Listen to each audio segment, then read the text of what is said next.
Hey, what's going on, everybody? So I wanted to show you guys how you can aim in first-person view with a catalyst casting spells.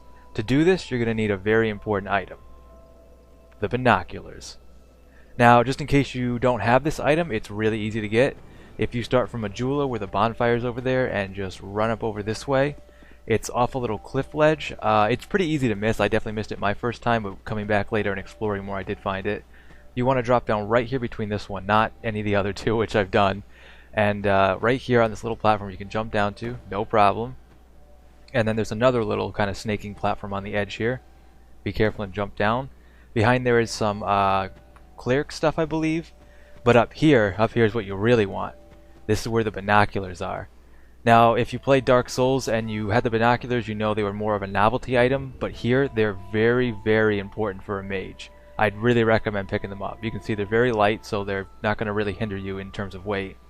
And all you have to do is equip them in your left hand, look through them like you would, and then cast your spell, kind of picture a reticle in the point of your screen, and fire. How cool is that?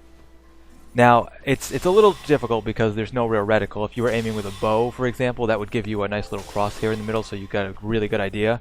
But if you can just envision a little spot in the middle of your screen, just a little dot, it'll make things much easier. And this is great. This is really great for mages. Now, I thought at one point during the beta of this game, mages were actually going to have this built in, where if they two-handed their staff and aimed the same way you would with a bow, you would have the reticle and the whole setup for a mage, but with a catalyst instead of a bow. And that would have been, I mean, really, really nice for a mage. It would have really moved mage from kind of what it was and taken it a whole step up. But at least this is in the game. At least there's a way to still do it. And it's kind of an interesting way to do it too. It feels like it was intended this way, and at the same time it feels like it's a little bit of a trick. So it's kind of cool.